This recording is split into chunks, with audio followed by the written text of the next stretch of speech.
नमस्कार, मैं हूं मनोज बनू। आप देख रहे हैं मुद्दे की बात। आज हम चर्चा करेंगे ठीक उसी मुद्दे की जिसे लेकर मध्य प्रदेश का सामाजिक सद्भाव खराब हो रहा है। सामाजिक सद्भाव इसलिए खराब हो रहा है कि मध्य प्रदेश की सरकार का एक आईएएस अधिकारी लगातार सामाजिक सद्भाव खराब करने को लेकर बयान दे रहा है और मध्य प्रदेश की सरकार ने अब तक कोई कार्रवाई नहीं की। बयानों की हद यहां तक पहुंच चुकी है कि यह अधिकारी अब कोर्ट पर भी टिप्पणी कर रहा है। आपको बता दें कि मध्य प्रदेश के फर्जी आईएएस अधिकारी यानी कि गलत जानकारी, गलत तथ्यों को देकर प्रमोशन लेकर आईएएस बने संतोष वर्मा ने ब्राह्मण समाज की लड़कियों को लेकर टिप्पणी की। अब लड़कियां, महिलाएं किसी भी समाज की हों, वो ब्राह्मण समाज की हों, दलित समाज की हों या आदिवासी समाज की हों, उनके ऊपर अभद्र टिप्पणी बर्दाश्त समाज को नहीं करनी चाहिए, लेकिन टिप्पणी दे दी।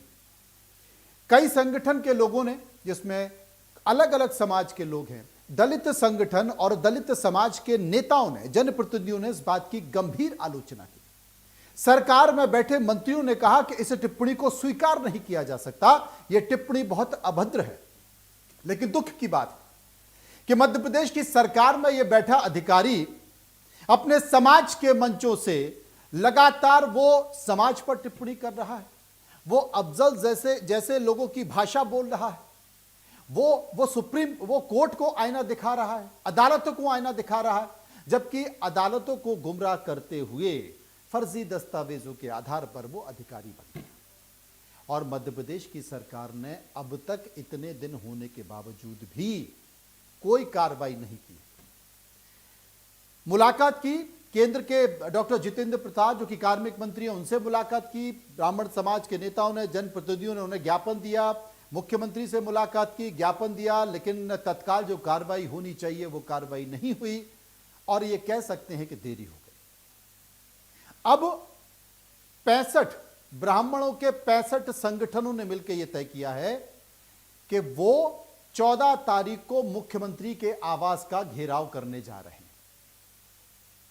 इस बीच हम चर्चा करेंगे। सरकार में ब्राह्मण समाज के प्रतिनिधि परशुराम कल्याण बोर्ड के अध्यक्ष विष्णु राजौरिया जुड़ेंगे। उनसे हम पूछने की कोशिश करेंगे, क्योंकि ब्राह्मण समाज की बातों को वो सरकार तक पहुंचाते हैं। और जब केंद्र में डॉक्टर जितेंद्र सिंह को, जो कि केंद्रीय कार्मिक मंत्री हैं, डीओपीटी मिनिस्टर हैं, जिनकी आंखों में धूल झोंका गया, मध्य प्रदेश के कुछ अधिकारी, जिसमें जीडीए के अधिकारी थे और पुलिस की गलत रिपोर्ट के आधार पर, गलत तथ्यों के आधार पर आईएएस अवार्ड हो गई, उनको भी ज्ञापन दिया, उसमें भी ये शामिल थे। लेकिन कार्रवाई क्यों नहीं हो पा रही? सबसे बड़ी बात है कि अब राजनीतिक पार्टियां, जो सामाजिक संगठन है, उनसे बहुत घबराने लगी। वो सामाजिक समरसता का तो बात करती हैं, लेकिन उस समरसता से ज्यादा उनको अपने वोटों के समीकरण, वोटों के घटते बढ़ते चीजों की चिंता ज्यादा होती है।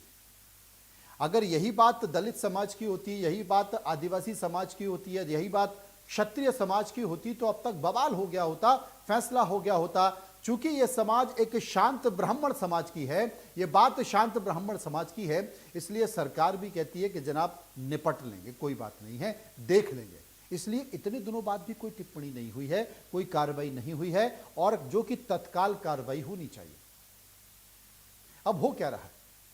हो ये रहा है कि एक बयान देने के बाद जो आईएएस संतोष वर्मा है, उन्होंने दूसरा बयान दे दिया। वो कहते हैं कि कितने संतोष वर्मा मारोगे, हर घर से संतोष वर्मा निकलेगा। सबसे बड़ी चीज है कि फर्जी दस्तावेजों के आधार पर एक व्यक्ति आईएएस बन गया, कोई कार्रवाई नहीं हुई, वो मंत्रालय में अभी भी बैठा हुआ है। फर्जी दस्तावेज, झूठी जानकारियों के जरिए प्रमोशन ले लिया, कोई कार्रवाई नहीं हुई। बयान दे दिया, कोई कार्रवाई नहीं हुई। एक लड़की जिसकी शुरुआती शिकायत, एक महिला जिसकी शुरुआती शिकायत, जिसमें यह कहा गया कि भाई मेरे 4 गर्भपात कराए गए हैं, इन्हें डॉक्टरों के यहाँ गर्भपात कराया गया है, और ये डॉक्टर थे, और जब गर्भपात कराया गया तो इसी संतोष वर्मा ने, जिसने मेरे साथ शारीरिक संबंध बनाए, उस गर्भपात कराते समय जो जिक्र होता है कि कौन आया है, तो अपने पिता के तौर पर उन्होंने अपना नाम दिया। उसके बावजूद भी कार्रवाई नहीं होती है। अदालत पर टिप्पणी हो रही है, उसके बावजूद भी कार्रवाई नहीं होती। विष्णु राजौरिया मेरे साथ मौजूद हैं, परशुराम कल्याण बोर्ड के अध्यक्ष हैं विष्णु राजौरिया। ब्राह्मण जो समुदाय है, ब्राह्मण समाज है, उसका नेतृत्व करते हैं विष्णु राजौरिया। सरकार को समय समय पर समाज की बातों को पहुंचाते हैं विष्णु राजौरिया। लेकिन क्या यहां पर चूक हो गई? क्या यहां पर विष्णु राजौरिया सरकार को उस तरीके से नहीं बता पाए जो सरकार को इतनी देर लग रही है?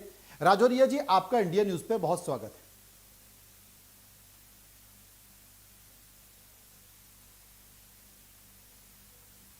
भीम आर्मी के जो हमारे चंद्रशेखर रावण जी हैं, बहुत अच्छे समाज सेवी है और समाज के लिए बहुत लड़ रहे हैं।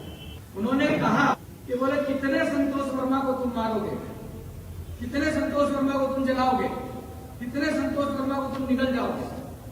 अब हर घर से एक एक संतोष वर्मा निकलेगा, और जब हर घर से संतोष वर्मा निकलेगा तो फिर आपके पास इतनी ताकत नहीं है कि आप हर संतोष वर्मा को जला सको।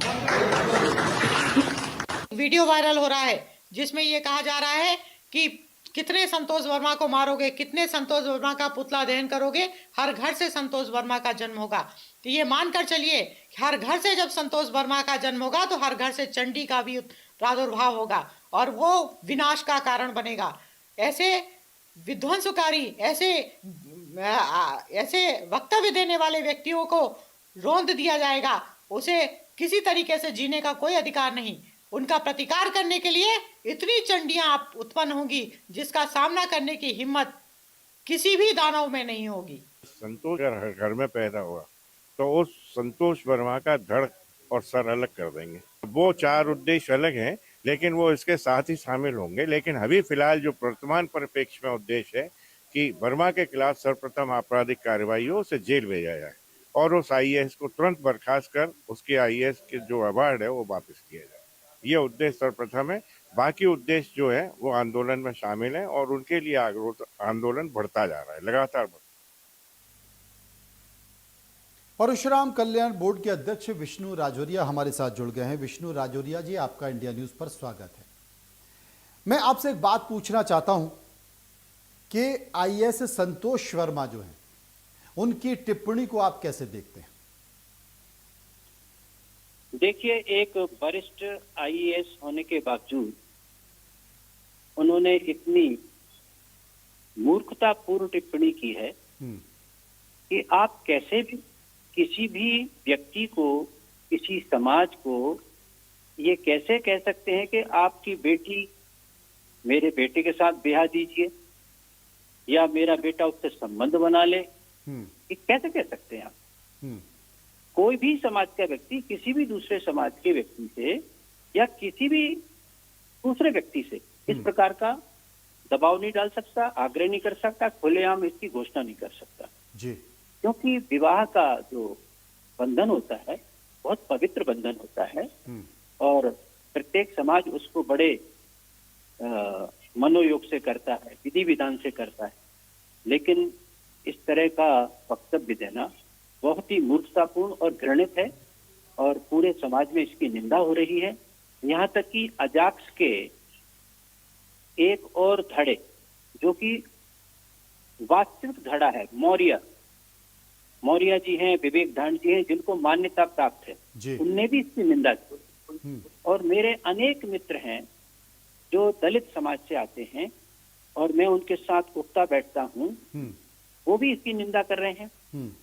तो समाज में इस प्रकार की विकृत मानसिकता पैदा करना, समाज में ऐसा विद्वेष की भावना पैदा करना, विघटनकारी विचार रखना, ये एक आईएएस जैसे अधिकारी को उनके पद पर रहने के योग्य कदापि नहीं बनाता। ऐसे व्यक्ति को ऐसे पद पर रखना देश के लिए, समाज के लिए, राष्ट्र के लिए, हमारे प्रदेश के लिए अत्यंत नुकसानदेह है और इसके परिणाम बहुत विनाशकारी हो सकते हैं। क्या आपको लगता है कि ब्राह्मण समाज को बहुत आघात पहुंचा है इस बयान से?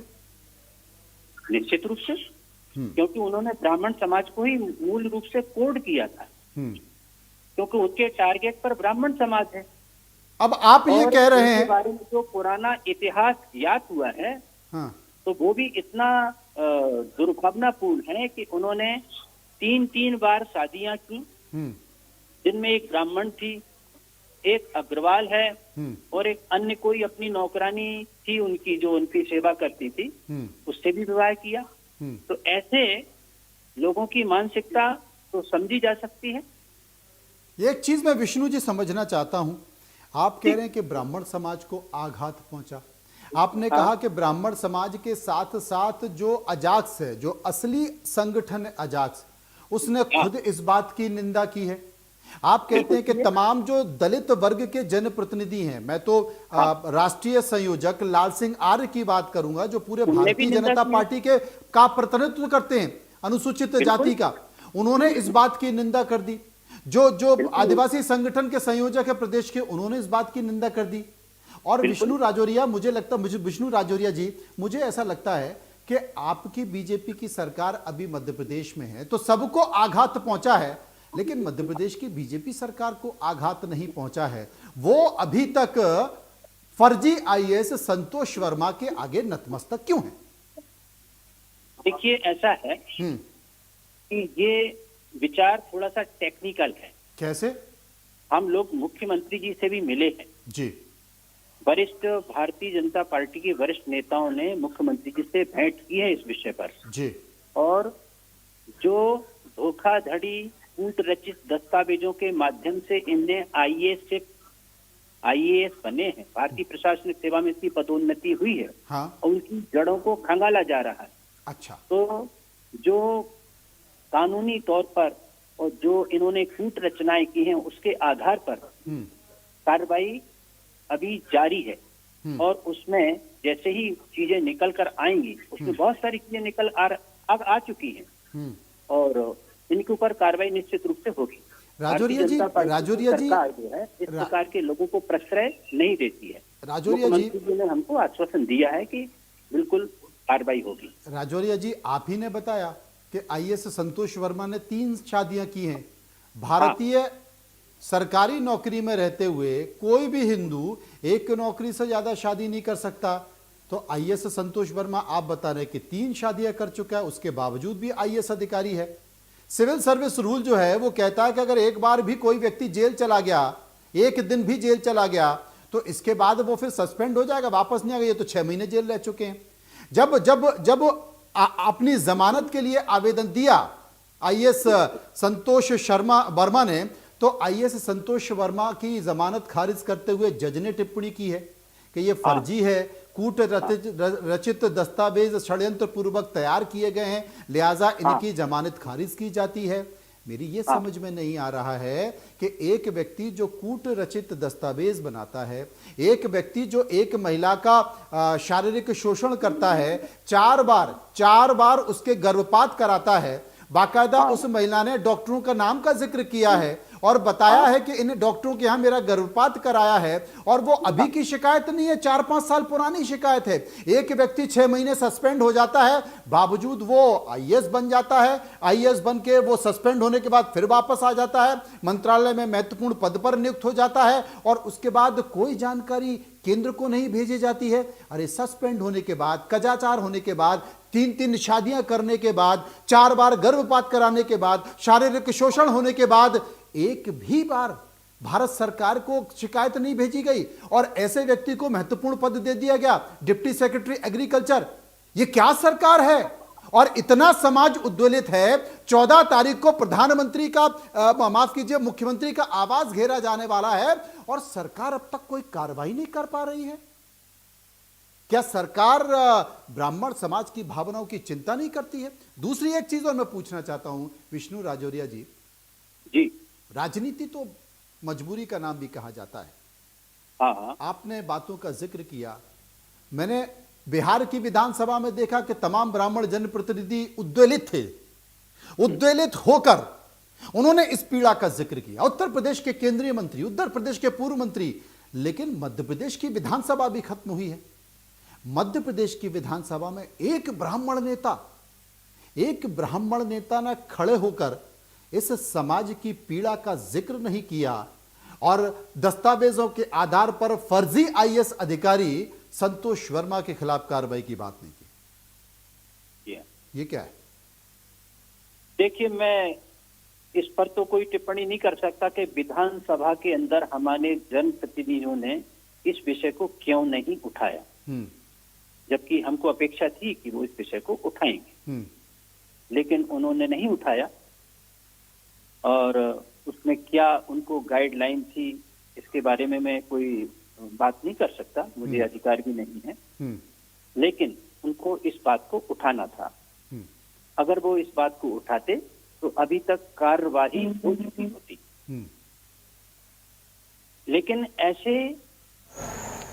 लेकिन ऐसे आपने तो पूरा जन्म कुंडली उनकी खोल दी है, जो कि मैंने नहीं खोली थी, वो भी आपने खोल दी है जी। तो इस प्रकार से ऐसे आपराधिक मानसिकता वाले व्यक्ति, ये आपराधिक मानसिकता वाला व्यक्ति है।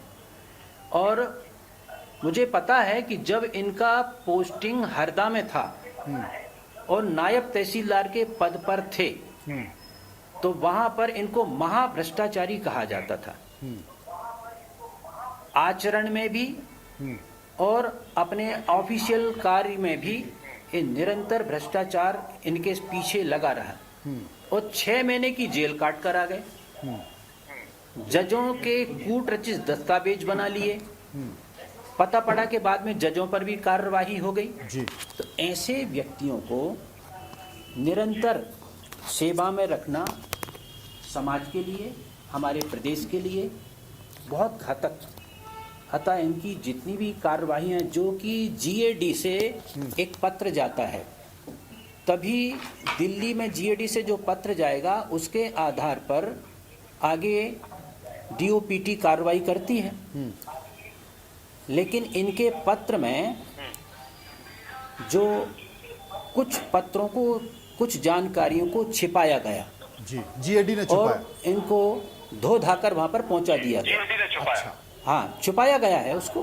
कुछ जो इनकी कूटरचित चीजें हैं, जो इनकी आपराधिक मानसिकता है, इनकी सजा है, बहुत सारी बातों को छिपाया गया है और परिणाम स्वरूप इनको किसी ना किसी का प्रश्रय जरूर इनको प्राप्त हुआ होगा, अन्यथा इतना बड़ा कार्य नहीं हो सकता था। तो जिन्होंने प्रश्रय दिया है इस गलत व्यक्ति को और जो दस्तावेजों को अनदेखा किया है, उन पर भी कठोर कार्रवाई होनी चाहिए। विष्णु जी, मैं मध्य प्रदेश में कई लोगों से बात कर रहा था, कई अधिकारियों से बात कर रहा था। एक तो मुझे ये बताया गया कि पूरी फाइल ही गायब कर दी है, वो एक बड़े अधिकारी के चैम्बर में चली गई, उस फाइल को कोई देख ही नहीं सकता, ऐसा लग रहा है कि विस्फोट हो जाएगा। तो एक तो वर्तमान के जो अधिकारी बैठे हैं वो भी सरकार के साथ तो षड्यंत्र कर रहे हैं, ये मान लिया जाए, क्योंकि असली गुनाहगार को सामने नहीं लाने देना, असली गुनाहगार को उसके खिलाफ सजा नहीं होने देना, असली गुनाहगार को। अभी हमने देखा कि एक शराब के ठेकेदार ने एक आरोप लगा दिया, एक बड़े अधिकारी सस्पेंड कर दी गई।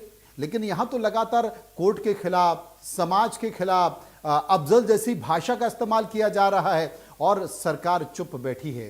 क्या आप मानते हैं कि सरकार से देरी हो गई है, सरकार इस मामले पर कार्रवाई करने से चूक गई है?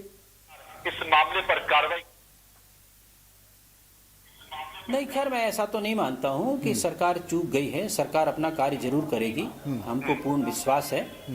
और ये अकेले ब्राह्मण समाज की बात नहीं है, प्रत्येक समाज की बहन बेटियों के, महिलाओं के और बेटियों के संदर्भ में कही गई बात है। तो इसके परिणाम तो उनको भुगतना ही पड़ेंगे, आज नहीं तो कल। और जो कार्यवाही अभी वल्लभ भवन में चल रही है, जहाँ तक मेरे संज्ञान में है कि कार्यवाही चल रही है, जांच चल रही है। जांच जैसे ही निकल कर आएगी, दस्तावेज जैसे ही निकल कर आएंगे, इनके ऊपर कार्रवाई होगी।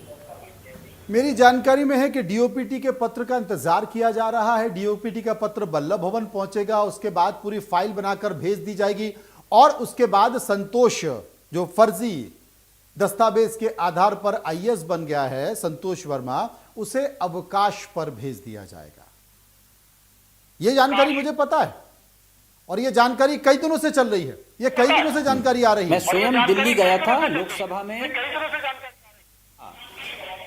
जी, मैं स्वयं वहां पर उपस्थित हुआ था और जो पीएमओ के मंत्री जी हैं जितेंद्र सिंह जी, उनसे मुलाकात की थी। सांसदों का प्रतिनिधि मंडल भी मिला था और वो पत्र जरूर राज्य सरकार के पास पहुंचा होगा और उस पर कार्रवाई हो रही होगी। मुझे नहीं लगता कि पत्र ना पहुंचा हो अभी तक, ये संभव नहीं है। और यदि अगर नहीं पहुंचा है तो हम फिर उसकी छानबीन करेंगे। आपने एक बड़ी महत्वपूर्ण बात कही है कि ये बात सिर्फ ब्राह्मण समाज की बेटियों की नहीं, बेटी हर किसी की पूजनीय है, महिलाएं हर किसी की सम्माननीय है, चाहे वो ब्राह्मण समाज हो, दलित समाज हो या आदिवासी समाज हो। लेकिन सबसे बड़ी बात है कि इस तरह के अगर कोई जनप्रतिनिधि होता, एक संगठन से जुड़ा हुआ व्यक्ति होता, तो शायद लोग इग्नोर कर देते। लेकिन भारतीय प्रशासनिक सेवा से जुड़ा हुआ एक व्यक्ति सरकारी मंचों का इस्तेमाल करते हुए अगर इस तरह की बयानबाजी कर रहा है, तो ये सांप्रदायिक सद्भाव, सामाजिक सद्भाव के लिए कितना खतरनाक है, और क्या इसके लिए भी सरकार को कोई गाइडलाइन बनानी चाहिए?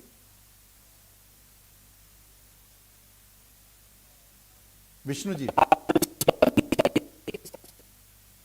देखिए, अपना सरनेम जो ओरिजिनल सरनेम है उसको छुपाकर वर्मा, शर्मा और दूसरे सरनेम लिखते हैं। ऐसे सरनेम लिखते हैं जो सामान्य जाति के सरनेम होते हैं, क्षत्रियों के सरनेम होते हैं या कायस्थों के सरनेम होते हैं वर्मा। लेकिन इन्होंने अपने आगे वर्मा लगाया और अपने आप को आरक्षण भी प्राप्त कर लिया। तो छद्म वेशधारी मतलब तोला दूसरा पहन लेते हैं और आरक्षण भी प्राप्त कर लेते हैं, और फिर उच्च समाज के बारे में इस प्रकार की अनर्गल बातें करते हैं। तो ऐसे व्यक्तियों को तो बिल्कुल आचरण संहिता बननी चाहिए। इनको सबसे पहले तो ये कानून बनना चाहिए कि कोई भी व्यक्ति अपनी जाति का मूल जो सरनेम है, उसका उपनाम है, उसको ही लगाए, दूसरे सरनेम का उपयोग ना करे। कोई चतुर्वेदी लिखने लगता है, कोई शर्मा लिखने लगता है, कोई वर्मा लिखने लगता है, कोई सिंह लगा लेता है। तो ये इस तरह के जो छद्म वेशधारी कपटी वेश में होते, जैसे मारीच वेश में होते हैं ना, जैसे मारीच होते हैं ये। मारीच की रामायण में आपने कथा सुनी होगी जी। तो मारीच ने वेश धारण करके सीता जी का हरण, मृग का वेश धारण के सीता जी का हरण करवाया था। उसी तरह से ये समाज के मारीच हैं, तो इनको कठोर दंड मिलना चाहिए। विष्णु जी, एक सवाल पूछूंगा, राजनीति से जुड़ा है और जवाब आपसे चाहूंगा। इसलिए नहीं चाहूंगा कि आप किसी राजनीतिक पार्टी से जुड़े हैं या जनप्रतिनिधि हैं या सरकार के पद पर हैं।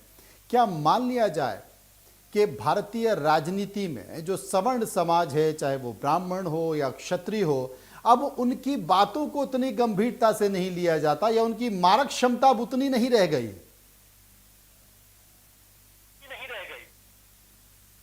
नहीं, ये तो काल्पनिक प्रश्न है। मुझे नहीं लगता कि ऐसा है। देखिए, किसी भी समाज, राजनीति में प्रत्येक समाज महत्वपूर्ण होता है। प्रत्येक समाज एक, जब गुलदस्ता बनाते हैं ना हम, तो एक एक पुष्प को, हर तरह के पुष्प उसमें लगाए जाते हैं, तब जाके वो गुलदस्ता बनता है।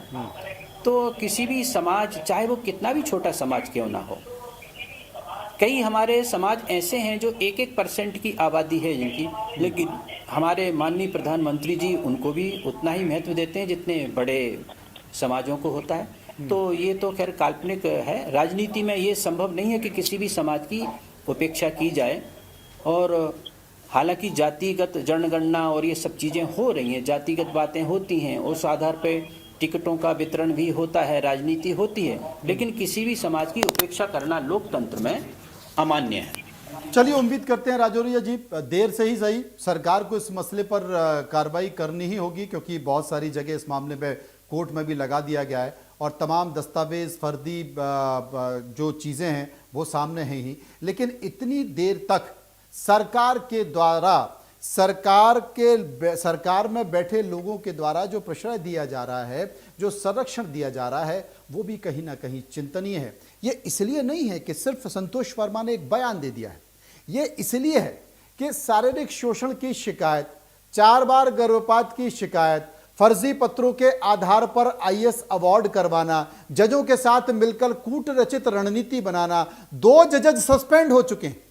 देखिए खेल, देखिए, हाई कोर्ट ने 2 जजों को सस्पेंड कर दिया है, 1 जज अपनी एडवांस में जमानत ले चुके हैं। लेकिन संतोष वर्मा बल्लभ भवन में, मंत्रालय में चौड़े होकर जा रहा, उसी मामले में जज सस्पेंड हो गए, लेकिन संतोष वर्मा पद पर बैठा हुआ है। इससे ज्यादा हम और क्या कहें? आपका बहुत बहुत शुक्रिया। मुद्दे की बात में फिलहाल इतना ही। चलते रहिए इंडिया न्यूज के साथ, हर पल लगातार जानकारियों को अपडेट करते रहिए।